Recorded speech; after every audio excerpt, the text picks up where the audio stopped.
সবুজ একটি ফসলি জমির ওপর দেখা গেছে একটি চোঙাকৃতির মেঘ, যা ভীষণ দ্রুত গতিতে ঘুরে ঘুরে এগোচ্ছে।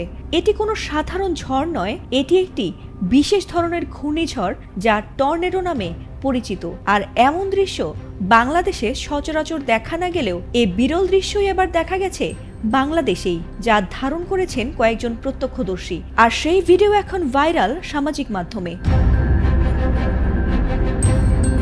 জানা গেছে এ টর্নেডো আঘাত এনেছে টাঙ্গাইলের ঘাটাইলের জামুরিয়ার এক ফসলি জমিতে। ধারণা করা হচ্ছে এতে ক্ষয়ক্ষতি বাড়তে পারে, যদিও এখনো তেমন কোনো ক্ষয়ক্ষতির খবর পাওয়া যায়নি। আর এ ভিডিওর সত্যতা বা বিস্তারিত কোনো তথ্য এখনো যাচাই করা সম্ভব হয়নি। তবে এ ভিডিওটি ছড়িয়ে পড়লে অনেকের মনেই প্রশ্ন জাগে যে টর্নেডো আসলে কি।